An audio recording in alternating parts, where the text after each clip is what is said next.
We come in John chapter 1, verse 14, which is actually the climax of this glorious chapter. This is the very heart of this John chapter 1, where it says, John 1:14, and the Word was made flesh and dwelt among us. And we beheld his glory, the glory as of the only begotten of the Father, full of grace and truth. John bare witness of him and cried, saying, This was he of whom I spake. He that cometh after me is preferred before me, for he was before me. And of his fullness have all we received, and grace for grace. For the law was given by Moses, but grace and truth came by Jesus Christ. No man hath seen God at any time, the only begotten Son, which is in the bosom of the Father, he hath declared him. So, if you open your Bibles in Exodus chapter 33, Moses asked a high demand to God. He says in Exodus 33, verse 18, and he said, I beseech thee, show me thy glory. That's too much to ask, Moses asked the Lord, Lord, I want to see your glory. It's another way of saying, I want to see your face. I want to see what you look like. Gusto kitang makita, Panginoon. Ito ang pakiusap ni Moses. Show me your glory. But the Lord answered in verse 20, you can read, Thou canst not see my face, for there shall no man see me and live. That's God saying, no man can see my face, because if you see me, you'll die. That's how high, how holy God is, that if we see God in His full blazing glory, we will die. We cannot even stare at the ray of the sun. Our eyes just hurting when we try to look on the sun. And how much more the God who created the sun. No man can see God and live. But Moses longed to see God. He said, Lord, show me your glory. Not only Moses, even David desired that. Let's open our Bibles in Psalms chapter 27, verse 4.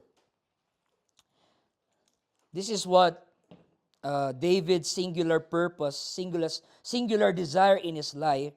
He says, One thing have I desired of the Lord, that will I seek after, that I may dwell in the house of the Lord all the days of my life. For what purpose? To behold the beauty of the Lord. David says, in my lifetime, there's only one thing I want to do, and that is to see the beauty of God, to behold the beauty of the Lord. And then in verse 8, he says, when thou sayest, seek ye my face, my heart said unto thee, thy face, Lord, will I seek. So not only Moses desired to see God, even David, pati si David, gusto niyang makita ang mukha ng ating Panginoon. But not only David, even Job, he wants to see God. Let's read in Job chapter 23, verse 3. So Job says, Oh, that I knew where I might find him, that I might come even to his seat. So Job longed to see the face of God. Job says, I hope I know where is God's headquarters, where is his office. And if you read the next verse, he wants to give some arguments to God. He wants to to ask questions probably to the Lord. So the people of the Old Testament, they long to see the face of God. They want to see the face of God. They want to see His total glory and His majesty. But they were not given that. They were only given what we called the theophanies. Theophanies. What is theophany? Sister Jane. Manifestation of God, but it's not God. Or to be accurate, temporal manifestation. Okay, temporal, visible manifestation of God. In some way, God revealed Himself in the Old Testament, but it's temporary, visible manifestation, and it's not His full manifestation. Let me give you an example. In time of the Israelites, the Bible says, and the Lord was the pillar of cloud by day, and the Lord is the pillar of fire by night. When God called Moses, in what way did God show Himself to Moses? Through a burning bush. The bush is burning, but it's not consumed. And God was speaking through that burning bush. In Abraham, sometimes it's called the angel of the Lord. Jacob saw the Lord in a form of a ladder. And we know the story of Jacob. He wrestled with, a man suddenly wrestled him. But he knew that this is not an ordinary man, but this is God. Theophany, temporary manifestation. Joshua one time, if you read the Old Testament, Joshua one time met a captain of the host. And he says that it was the Lord. But it's only a temporary, visible manifestation. The time of Shadrach, Meshach, Abednego, and then there was fourth man in the fire. It was also another theophany, temporary manifestation of God. And there are many more. I can't tell you all. But the point is, no one has seen God in His fullness, in His real face, who God is. No one has seen God. If we go back to our text, mga kapatid, in John chapter 1, verse 18, it's stated in the Bible clearly, no man hath seen God at any time. That's what John 1:18. Well, I thought Moses saw the Lord. I thought Abraham saw the Lord. I thought the prophets saw the Lord. Isaiah says that I saw the Lord high and lifted up. But it's not the full picture of God. It's only temporary manifestation. But no one has yet seen God in His fullness. In 1 Timothy 1:17, the Bible says, to the King eternal, immortal, invisible. So if there's a nature of God, God is invisible. That means you can't see Him by your literal eye. In 1 Timothy chapter 6, verse 16, the Bible says that God dwells in light where no man can approach, no man can see, or no man hath seen God. That's what the Bible says, 1 Timothy 6:16. And then one more verse, 1 John 4:12. 1 John chapter 4, verse 12, we can read there that no man hath seen God at any time. So I don't care what kind of, there are many testimonies that they start to dream and then God put them in heaven and they saw the face of Jesus, and they say the face of Jesus is he has a white skin and he has beard and he's a tall guy, maybe beard like Brother Rad's beard or whatever. But It's either we believe the scripture or we believe what people say. People say they saw God, like the false prophets, the false ministers, but the scripture is clear that no man had seen God. That's why God forbids making graven image, paggawa ng mga rebulto, ay pinagbabawal ng Panginoon because you reduce God from who He really is. You start to carve God as if He's a stone or He's a wood or whatever form we could ever think of. But the Bible is clear that God is invisible, God is transcendent, God is spirit, He is beyond our comprehension. However, God has a plan. And His plan is eternal plan. God has a redemptive plan, and it's a plan of salvation. In Isaiah chapter 40, verse 5, the Bible says, "And the glory of the Lord shall be revealed." That's God's plan. God said, I'm invisible. You can't see my face. No one can see me and live. But still, God has a plan, and God said, I will reveal my glory that all flesh shall see it together. God has a plan.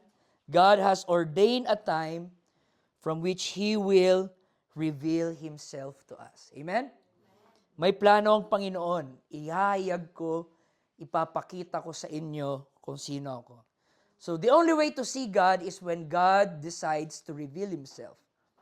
That's the only way that we could see God. And now let's go back to our main text in John chapter 1 verse 14, because this is the answer to that. The climax of it all, John 1:14, and the Word was made flesh, and He dwelled among us. There are atheists who always argue, if there's a God, then God should show Himself, and God must come down here on earth and show Himself to us. What's our answer? He did. He came down. He showed Himself to us, and you killed Him. You crucified Him. He came. Hallelujah. And there's the answer. And the Word was made flesh. In other translation, and the Word became a human, in a human body. Hallelujah. That's why in Colossians 1:15, ano sabi doon? Jesus is the image of the invisible God. The God that Moses wants to see. The God that David wants to behold. The God that Job was seeking was revealed in Jesus Christ. The invisible became visible. And that is Jesus Christ. God makes Himself visible in human form, and that is Jesus Christ. So my question is Jesus Christ a theophany of God? Is Jesus Christ a temporary, visible manifestation of God? No. Jesus is the ultimate, supreme, final revelation of the one true God. Ito na yung pinaka climax ng plano ng Panginoon, hinayag niya kay Jesus Christ. So dito natin makita, mga kapatid, yung glory ng incarnation. Let's read 1 Timothy chapter 3, verse 16. 1 Timothy 3:16, and without controversy, great is the mystery of godliness. What is the great mystery? God manifests in the flesh. What is once invisible now is visible. What is once is you can't see, you can't approach. Now you can approach, you can touch, you can come to Him. God manifests Himself in the flesh. Yung word, mga kapatid, na incarnation, everybody say incarnation. It comes from Latin word, Latin word incarnatio, which means to become flesh. So, what happened is, God took on a human form without ceasing to be God. Okay? May iba kasi na, porkit naging tao yung Diyos, hindi na siya Diyos, tao na siya. Kasi kaya ka nga naging tao kasi nawala yung pagka-Diyos. But that's not what the Bible teaches us. The Bible teaches us that God manifests in a human body, or that's what we call incarnated in a human body, without stopping being God. He is still God even in a human body. And one of the texts that helps us to realize that is Philippians chapter 2, verse 6. Philippians 2, verse 6. Who being in the form of God thought it not robbery to be equal with God, but he made himself of no reputation, and took upon him the form of a servant, and was made in the likeness of God. Being found in a fashion as a man, he humbled himself. So he didn't stop being God, he simply humbled himself. And he became obedient unto death, even the death of the cross. So when the Bible says that he made himself of no reputation, it doesn't mean he removed his God-likeness or his God being. But he lived as if he wasn't a God. He doesn't long for people to treat him like a God, but he came in a form of a servant, and he was made in the likeness of man. And next week we will talk about the purpose of the incarnation. Why did Christ decided to do that? Now let's go back in John chapter 1 verse 14. Again, and the Word was made flesh and dwelt among us. This is John's way of saying that God is here. Finally, dumating na siya at kasama natin siya at siya ay parang naging kagaya natin. You know, in the Greek gods, Roman gods, ancient gods, you know, these gods and goddesses, they always believe that God is up there in the heaven, but he doesn't care of the humans. He doesn't love humans. But this God, whom the Christians believe, is a God who came down. When we cannot reach him, he is the one who reached us. He is the one who reaches us. And he is now with us. So we're going to focus on two subjects here. From verse 14 to verse 15, we'll talk about God with us. And then from verse 16 to verse 18, God for us. Okay? First, we'll talk about God with us. And next, we'll talk about God for us. Now, let's talk about God with us. One of the titles of Jesus Christ is Emmanuel. And the meaning of the name Emmanuel is God with us. That was a prophecy. Prophecy lang yan noon that God will be with us. It's recorded in Isaiah 7:14, but let's not read that. Then the prophecy was fulfilled in Matthew 1:23. Now let's read the fulfillment. Matthew 1:23. Can you read, Brother Camilo? Matthew 1:23. Behold, a virgin shall be with child and shall Bring. bring forth a son. Mhm. They shall call his name Emmanuel, which being interpreted is God with us. Amen. So when we say Emmanuel, it's a title of Christ. It's the title of Messiah. He is with us now. He is among us. He lives with us. He is not above us. He is not up there. He is with us. Kasama na natin siya. That's what it means. So don't be confused like, what is the real name of God? Emmanuel or Jesus? The name is Jesus, but Emmanuel is a title, just as Christ. Christ is not the surname of Jesus.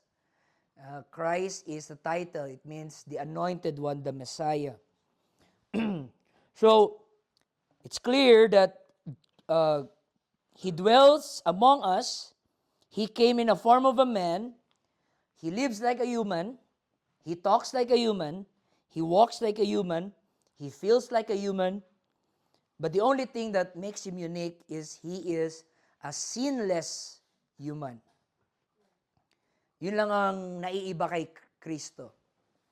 Lahat ng anyo ng pagkatao ay meron sa Panginoong Hesus except ang kasalanan. Amen? He is a sinless human because He is God in human form. That's why it's legitimately to call Him the God-man. He is the God-man, the God in a human body. Others want Superman, Spider-Man, Batman, Carrot Man. But what we have is the God-man, the God in a human body. Hallelujah. And John the Beloved says that this God-man, we've seen Him. We've seen Him literally. We've touched Him. We've heard of Him. Peter says we are eyewitness of His majesty. 1 John chapter 1 verse 1, again, we've always read this passage. 1 John 1:1, John says, which was from the beginning, we have heard Him, we have seen Him with our eyes. That's not metaphorically, that's literally. And we have looked upon Him, and our hands have handled Him. We saw Him. That's what John the Beloved was saying. We saw the God in a human form. And this God which we saw, we preach to you. And we want you to believe this God also. Because we also want you to see this God whom we have witnessed. The God-man. They saw the glory of Jesus when Jesus was in Mount Transfiguration. I think, who was with Jesus there in Mount Transfiguration? Peter, James. Yeah, Peter, James, and John. They saw Jesus in dazzling light, and Moses and Elijah was at the right and at the left. They saw the glory of Jesus. And the next thing that they saw is the glory of Jesus after the resurrection. The glorified body of Jesus Christ. You know, a lot of Christians always ask me, are we still going to eat in heaven? Especially people who loves food. Food is life. Are there still food in heaven? Well, we have an idea because when Jesus Christ was in a human body, He still ate with the disciples. He ate with the fish. I think Pastor Andrew will not eat that one, that breakfast of fish. But even in a glorified body, he ate. So when we go to heaven, what kind of Jesus we will see? We will see the same Jesus they saw. The same Jesus out of a glorified body. Hindi tayo makita doon ng isang malaking usok or isang malaking ulap na Diyos. No. We will see Jesus as same as the disciples saw Him post-resurrection, after the resurrection. Because if you remember nung nag-ascend na si Jesus Christ, when He went to heaven, the angel said na itong nakita nyo, whom you have seen here, is the same Christ you will see when He came back. Kung siya sa kanyang pagbabalik, you will see the same Christ. So, yeah, we have an idea of what is a glorified body. And yes, I am with some of the people who wish that there are animals in heaven and that there are dogs and pets. All of our dead dogs are in heaven when we have a reunion in heaven. I have no verse to prove that, but that's just my prayer. That there are animals in heaven and there's feast in heaven. Now going back in John chapter 1, not only they saw him, they saw his glory, but what did they witness? John 1:14, he was full of grace and truth. If there's two things to describe Jesus Christ, he is full of grace and truth. What do we understand here? Grace and truth always go together. You cannot be gracious and keep on lying. That's not grace. And the most truthful message you can say is the message of grace. Okay? So, Jesus Christ was full of grace. How? He told us the truth. That's how you know that a person loves you, right? If they tell you the truth, even if it hurts. There's a saying that I'd rather hurt you with the truth than comfort you with a lie. And when Jesus was here, he was just exposing all the false perspective, false understanding, and Jesus told them the truth. In fact, Jesus says, I am the way and the truth. I am the truth. But you cannot just give the truth without grace, and you cannot give grace without truth.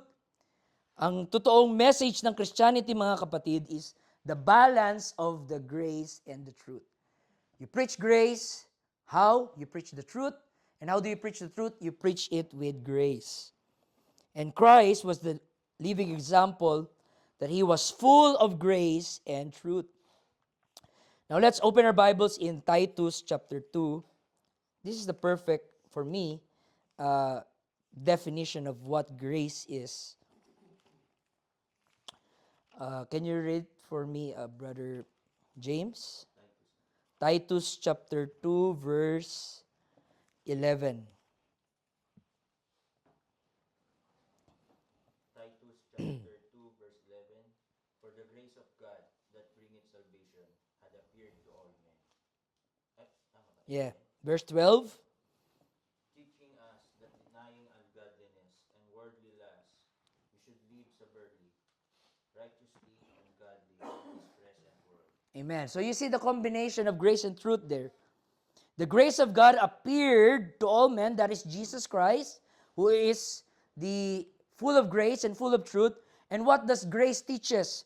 Teaching us to deny ungodliness, worldly lust.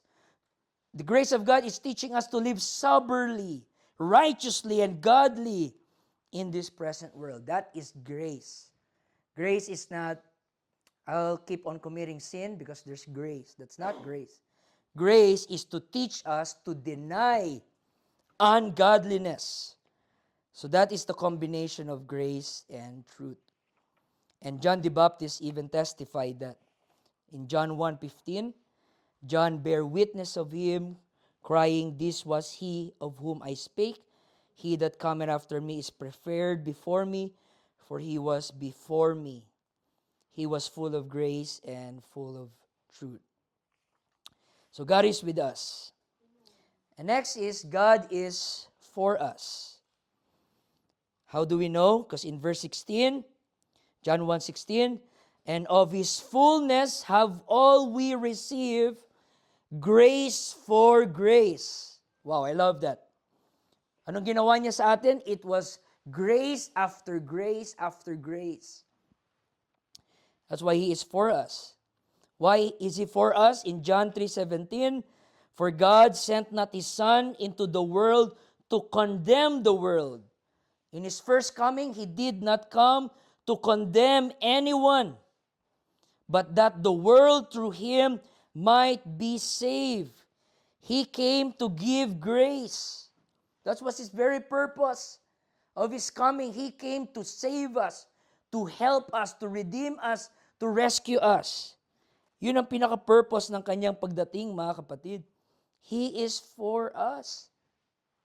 And you may say, well, God hates me because I'm a sinner. Yes, God hates sin, but he came to save the sinners. He came to rescue the sinners. And most of the favorite excuse of whether believers or non-believers, their favorite excuse is, I'm not worthy. I'm not worthy. I'm not worthy to join the church. I'm not worthy to be part of it. I'm not worthy for the ministry. I'm not worthy to be a pastor. But let me ask you a question. Who's worthy? No one is worthy. Neither a single one of us here, none of us is worthy. There's only one that is worthy. Worthy is the Lamb who was slain. That was the only one that is worthy. He's the one who's worthy of praise, worthy of honor, worthy of worship. But all of us are not worthy. But that's the purpose of the gospel, to save the unworthy, right? Because if you're worthy for the salvation, then that's not grace. You can't call it grace anymore. You can call it human achievement. You make yourself worthy. But that's not the message of the gospel. The message of the gospel is that we are all unworthy. And the one who is worthy of it all took our sins and gave us the opportunity to have a brand new life. Amen?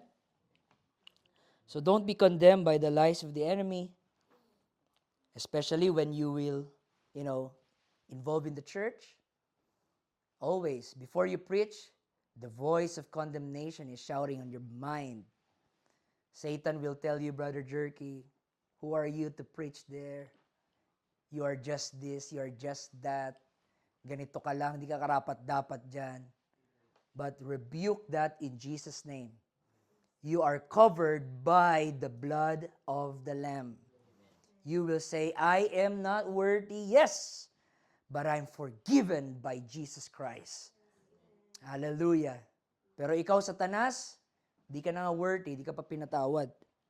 So, talong-talo si Satanas, mga kapatid. In Romans chapter 5, verse 17,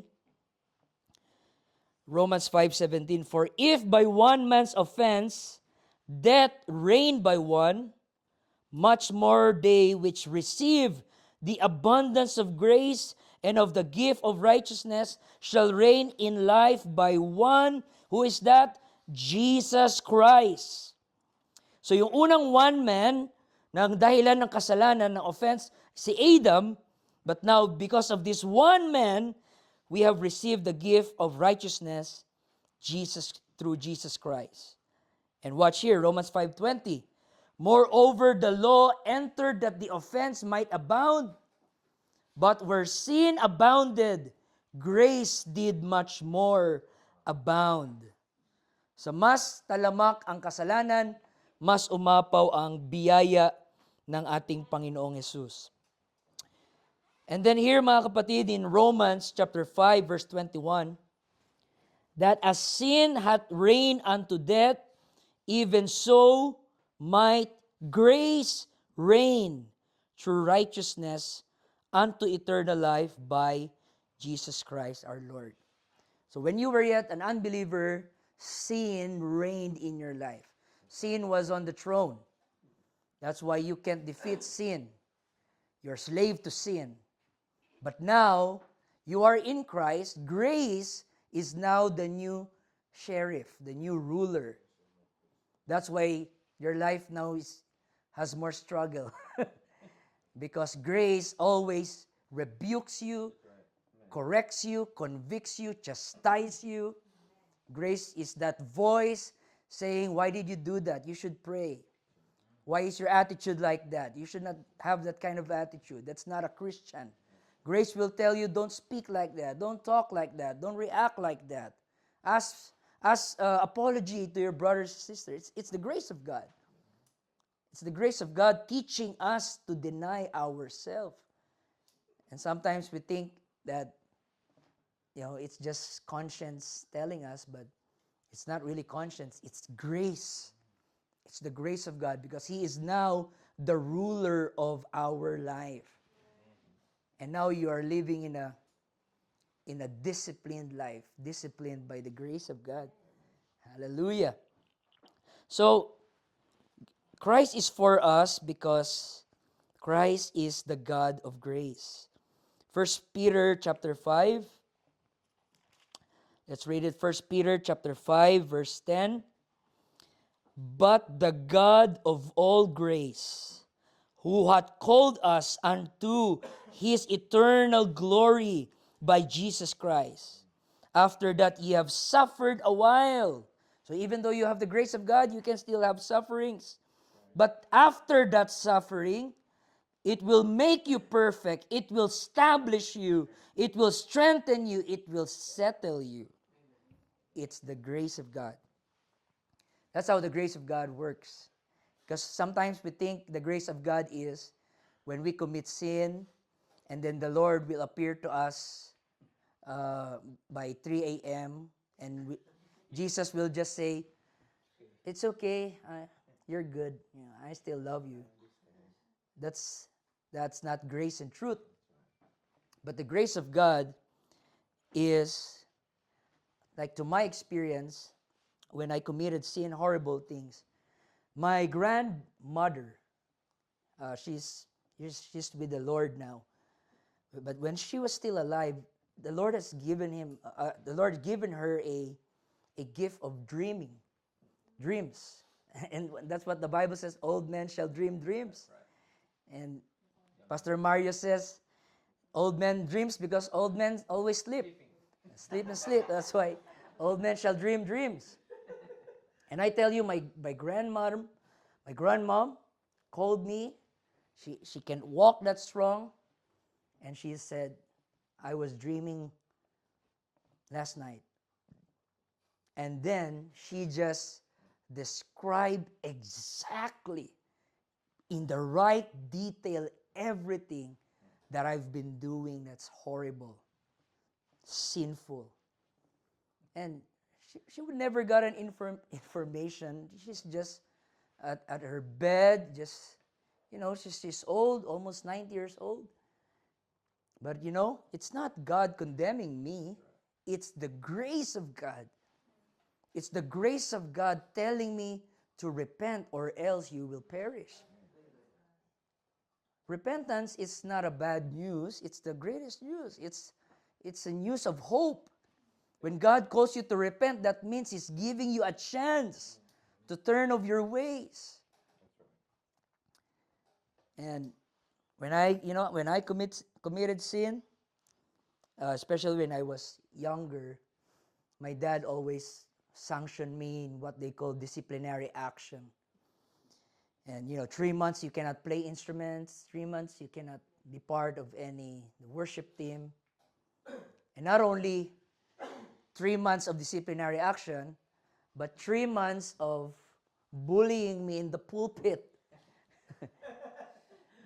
telling the church, "Look what happened to my son. Do you want to be like him? Even he's my son, I'm going to discipline him." And all the saints in the church just looks at me and condemning me. Hallelujah.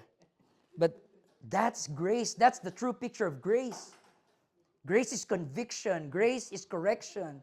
Grace is chastisement. It doesn't end in forgiveness. That's why the Bible says it was grace after grace after grace. In your conversion, it was the grace of God. In your sanctification, it's also the grace of God. The grace of God's telling you, why didn't you pray today? Why you didn't read my word tonight? Why do you finish the 20 episodes in that drama, anime, in that series? You should have spent time in my words, my son. It's the grace of God. Hallelujah. So, that's what the Bible says in John 1:16. "And of His fullness have all we received." What? Grace for grace. So my question to you is, why are you afraid to come to Jesus? He is full of grace. Why are you afraid to come to Him? Didn't the Bible says, "Come boldly to the throne of grace. What is the name of his throne? Grace. But if the Bible says, come to the throne of justice, that's something you should be afraid of. If it's justice, because if you have sinned, then justice demands penalty to punish you. But the throne of Christ isn't called the throne of justice, it's a throne of grace. That's why the Bible tells us to come, what? Hebrews 4:16, come boldly. Because every time you want to approach God, there are so many voices telling you not to come. I love the song where, open the eyes of my heart, Lord, I want to see you. And then another singer says, silence the voice in my ears, Lord, silence the voice. In my heart, I want to hear you. And as I read my Bible, God has one favorite word, come. That's his favorite word. C-O-M-E, come. Always come. Sinner, immoral, fornicators, struggling, lazy people, murmurers. Christ always say, come. You come to me. Let's talk about it. And come to the throne of grace. Bring your issues, bring your mess up, bring up your sins, bring up your worries to that throne of grace. Don't bear it all by yourself. You can't make it. So come boldly to the throne of grace. Can we read that? I love that passage. Hebrews chapter 4. Hebrews chapter 4, verse 16.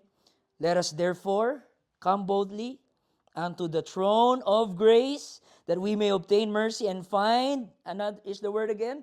Find grace. Come to the throne of grace, that you might find grace.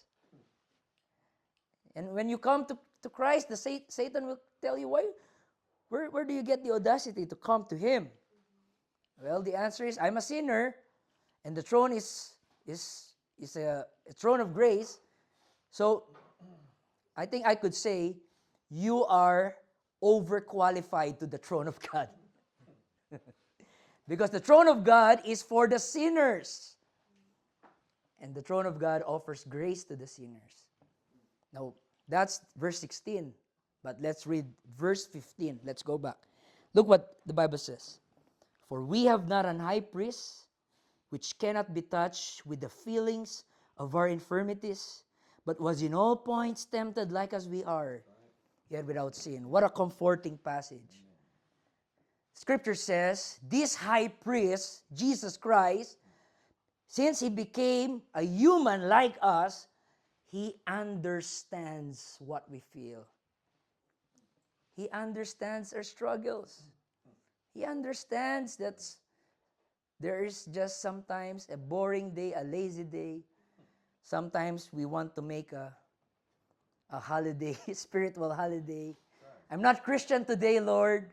Just give me a day a day off to be an unbeliever. Unbeliever is fun sometimes. Sometimes we wake up in the morning to pray, 4 a.m., but we sleep. We kneel down, but our mouth is already drooling with saliva because, the struggle of our flesh. And you know what the Bible says? He understands it. He understands. Sometimes you don't feel like to pray. Sometimes you don't feel like to read the Bible. So don't condemn yourself, for he understands it. He sympathizes. That's the word. He even, which cannot be touched with the feelings of our infirm, but was in all points tempted, like as we are. But the only difference, he didn't yield to sin. We yield to sin. But Christ never yielded to sin. So this is what I'm saying, that Christ is for you. He's not against you. He is for you. And he offers grace. Now let's go back to John chapter 1.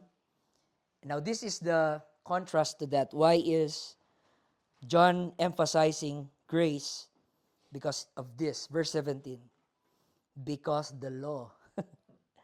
For the law was given by Moses. And you know what? The law is against you. The law is not for you. The law hates you. Because you break the law. I break the law. The law of God is just too high, too holy. Ang hirap gawin ng law ng Panginoon. No human can attain it. And the more you study the law, the more you hate yourself, because the more you see how many violations you have committed. So when the Bible says, when John says, for the law was given by Moses, it doesn't mean that it was Moses who made the law, but the law was first given to Moses, and then the purpose of the law is to simply teach us what is God's will. But the law cannot save us. The law cannot redeem us. That's why many of us don't want checkups, right? Like me. We are afraid of doctors because we are afraid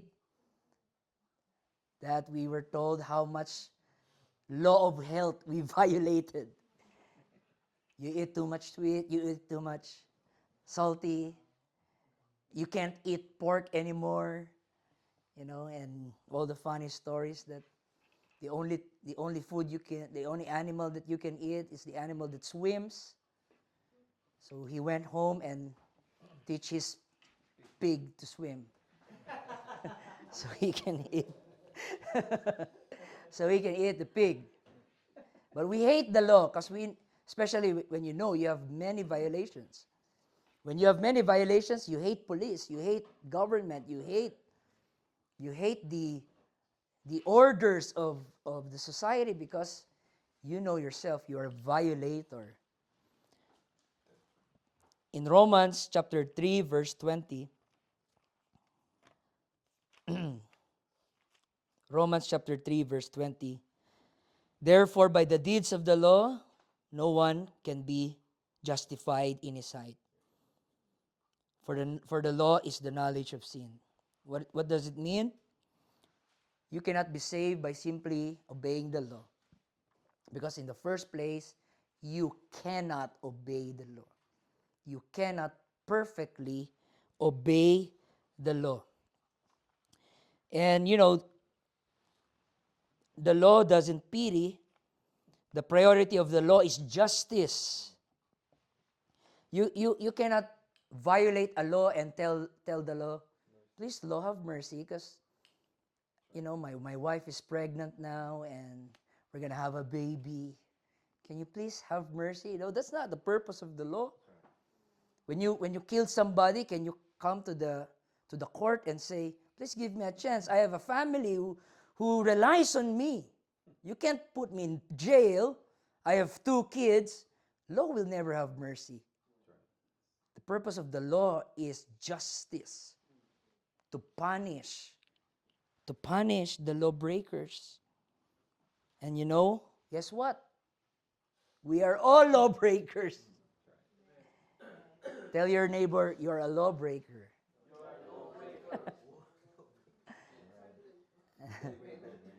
That's what the scripture says, Romans 3:23. For all have sinned and fall short of the glory of God. We are all lawbreakers here. So, now we are lawbreakers. Can we ask God to be fair? No, we can't ask God to be fair, because the fair thing for God to do is to punish all the lawbreakers. If you ask, God, give us justice, then we're all doomed to hell if God would give justice. So you have no right to ask God to be fair, because if He is fair, we're all going to hell. You know what we need? Grace. Grace is what we need. Mercy is what we need. Pardon and forgiveness is what we need. And that is exactly what Christ came for. He came to provide grace and truth. Jesus says, all of you were lawbreakers, but here I am offering grace to the lawbreakers. That's the heart of the gospel. There's forgiveness to the lawbreakers like you and me. Jesus came, and the Bible says, He is full of grace and full of truth. So what did happen? Did God withhold His justice to us? No. His justice needs to happen, or else He is not a just God. What did happen? This is what we call the great substitution. Christ took our penalty. Jesus Christ at the cross faced the justice of God, while here we are, wretched, dirty sinner, enjoying the grace of God.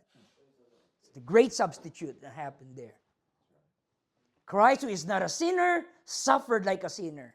You that is a sinner, suffered like as if you are a perfect man.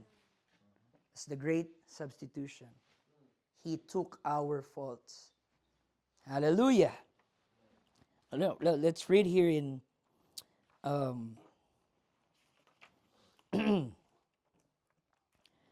let's read it later. So here's a quote that I really love. It says that the law says, get away, you dirty sinners. But the gospel says, come to me, you dirty sinners. Though your sins be as scarlet, they shall be white as snow. The law repels the sinner, but Christ invites the sinner. The law is our schoolmaster, but Christ is our Savior. So mga kapatid, kung hindi dumating si Jesus, nasa impyerno na sana tayo ngayon. If Jesus did not come, we have been doomed in hell forever. So nung dumating si Jesus, what did He do with the law? Matthew 5:17. This is what Jesus said. Bilisan ko na mga kapatid. This is what Jesus said. Think not that I came to destroy the law or the prophets. No, I didn't come to abolish the law. What did Jesus do? To fulfill the law. Hallelujah. You cannot fulfill the law. Christ fulfilled the law for us. He was made under the law. He is God, but He didn't let Himself to go above the law, but He submitted to the law, and He fulfilled the law that no humans can fulfill. And then, the next thing that happened when Christ fulfilled the law, what happens next? Galatians 3, verse 13 to 14. Galatians chapter 3, verse 13 to 14. Christ hath redeemed us from the curse of the law. What happened? Being made a curse for us. Because it is written, cursed is everyone that hangeth on a tree. So Christ, the sinless man, the perfect man, on the cross, He was treated as if He was a murderer, He was an homosexual, He was an immoral, He was a dirty person. He became the curse for us. So the justice happens, but the justice fell on Christ, and we who are guilty receive grace. You get that? Christ is guiltless, but He suffered the position of a guilty person. We who are guilty, now enjoying the freedom of a guiltless person. And still complaining. And still complaining after all. So, can we call ourselves a righteous person? Can you say, Brother DJ, to your wife, I'm a righteous man, I'm a righteous husband. Only attractive man, not a righteous man. What does the Bible say? 2 Corinthians 5:21.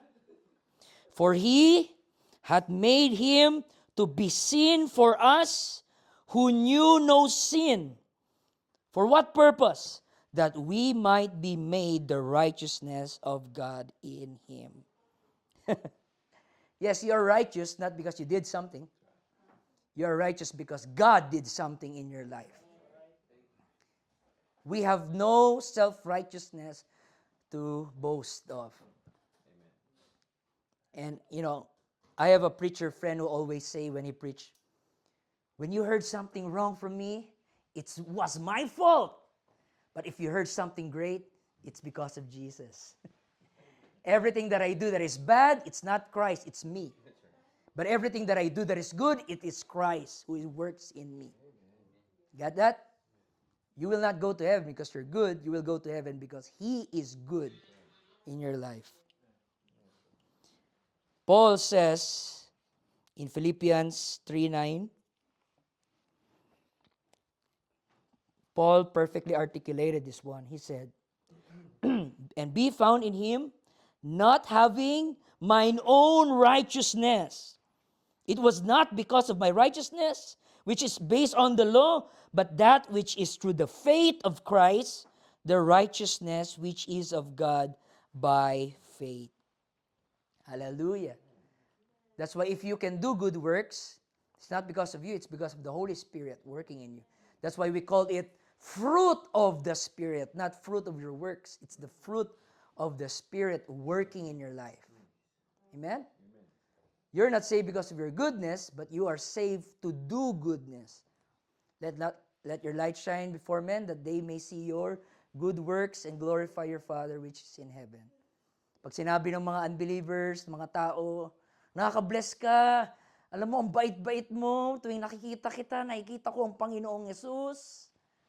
Anong sabihin mo, Brother Raymart? Glory to me. Tamang fasting lang ako. Prayer 3 times a day. Bible reading ko, consistent. Hebrew, Greek na aral ko. You're gonna say it like that? No. You only give glory to God.